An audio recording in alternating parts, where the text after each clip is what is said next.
What's going on, guys? Welcome back to the channel, and if you're new, then welcome to the channel. Today I'm going to be covering one of my favorite mods in Skyrim, the Legend of Zelda Skyrim SE by Modder725.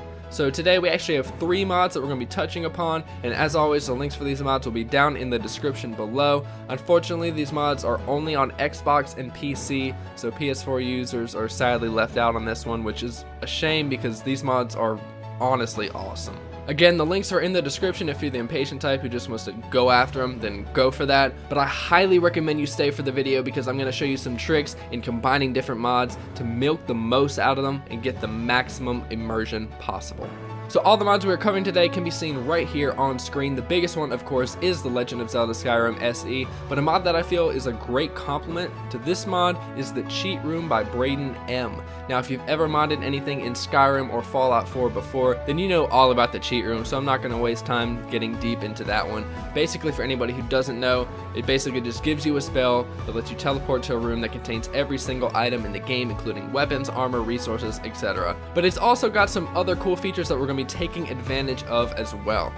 The third mod in this video is simply Majora's Mask from The Legend of Zelda Majora's Mask. This mod is ported over to Xbox from War Beast 06, and it was originally created by a guy named Mach1391. And if you ever played Majora's Mask back in the day like I did, like 1,050,000 times, you know you always wanted to put this mask on. I mean, who didn't? Well, now thanks to this mod, we can finally have that satisfaction, and let me tell you, it truly does feel satisfying to wear this mask. You can craft as many of these masks as you want at a forge under jewelry. In order to forge it, you actually need to purchase the steel smithing perk. It's just the very first perk under the smithing perk tree. However, you can also find one on the table in your Breezewood home in Whiterun. Now let's talk about the Legend of Zelda Skyrim SE. This mod feels absolutely perfect for the world of Skyrim. I love it because there are so many immersive things that you can do with this mod that actually made me feel like I was playing a brand new Zelda game, and I'm going to talk about all the creative things that you can do with this mod and why it pairs so well with the Cheat Room for ultimate immersion. So what are you getting in this Zelda mod by itself? Well, you can kind of see on the screen here as I scroll through the mod descriptions. It comes with the traditional Link green clothes, along with the red and blue clothes from Ocarina of Time, and also Dark Link clothes, so if you want to go for a Dark Link build, you can do that. The red suit actually gives you fire resistance, and the blue suit lets you breathe underwater just like in Ocarina of Time. And the mod also offers a variety of weapons like the Kiori Sword, Megaton Hammer from Ocarina of Time, and 2 different bow options.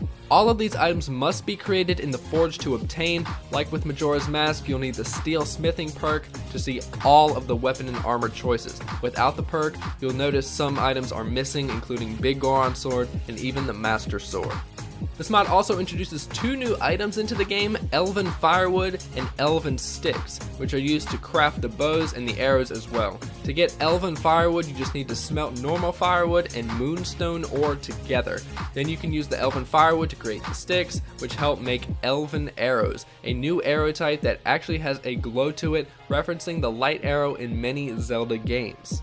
In addition to all these immersive weapons and clothes, this mod includes a nice little cherry on top, the Navi Ring. When you activate this ring, you will actually get a fairy follower just like in many of the games. It's awesome for immersive purposes, but I usually play without it just because it is very bright and sometimes makes it harder to see, but it is a very welcome inclusion.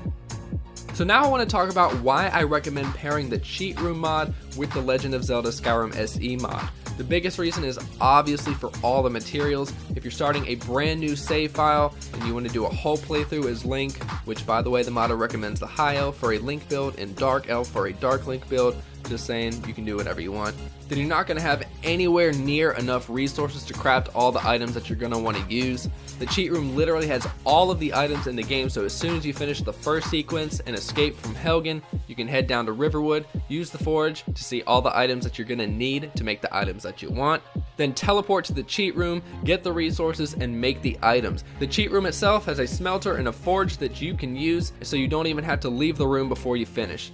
This is really the only way to get all these items right at the start of the game if you're wanting to do a completely new playthrough. I did try the free crafting mod, the one that allows you to craft any item without using any materials, but unfortunately that only works on the vanilla Skyrim games and not items that have been modded in. Therefore, the cheat room is really the only option. The cheat room is also really awesome because it not only gives you all the items you'll ever need, but it also allows the Zelda mod to be taken to full immersive capacity. Feel like role-playing a scene from Twilight Princess? Use the cheat room to instantly become a werewolf. Twilight Princess mode activated. Feel like running around Skyrim as young Link? The cheat room has a button for that too. Walk over to the left side to find the button that can shrink you or grow you massively for anyone who wants to live out their dream as giant Link. There are so many immersive opportunities with this mod and you cannot go wrong. If nothing else, the Zelda mod will make you play Skyrim in third person if you've never done that before.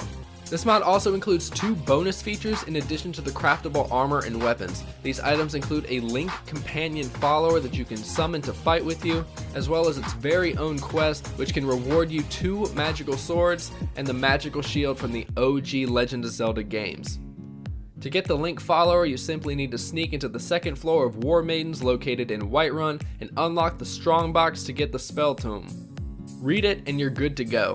The follower is very strong and it's basically a get out of jail free card when you're overmatched in a fight. Now for the quest. The mod description tells you how to start the quest, and at this point I'm going to give a spoiler warning because the quest does have a little riddle to solve, so if you want to try and complete it on your own, then pause the video and go for it. And if you get stumped, which very well may happen, it happened to me the first time, then you can always come back to the video and I'll tell you where to go. Alright, so if you're on the video right now, I'm assuming A, you don't care about spoilers, B, you got stumped and have come back for the answer, or C, you got it right and came back to gloat. All of these are acceptable scenarios. Anyway, to start the quest, you simply go to Rorikstead, located right here on the map. Once you arrive, head into the Frostfruit Inn, and the mod description says to talk to the elf or Khajiit, so I guess it can be different. For me, it was a Khajiit. She was kind of hard to miss with her giant sword, and her voice was much different than a normal Khajiit. Anyway, she gives you a quest to go to Moss Mother Cavern and kill a beast. It gives you a quest marker so you don't have to search forever for it. If this is your first time at the location, then you're not only going to have to deal with the beast, but also a bear and a few Spriggans as well. But it adds a little challenge. Venture into the depths of the cavern and you'll see the beast, which is really just a giant red werewolf, but boy is this thing strong if you've just started a new playthrough for Link. Remember when I said the Link follower was a great get out of jail free card? Well, this is probably a good time to use them. I tried to challenge the beast straight up, but at such a low level my character honestly did not stand a chance. I ended up calling in Link to do the dirty work while I pelted the beast with light arrows. After the beast is defeated, get the key off his body and open the nearby chest. Inside you'll find a nostalgic sound,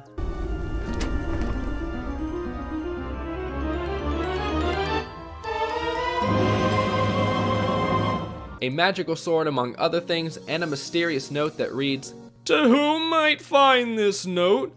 You just found the first piece of the magical set, but you need the second piece of it.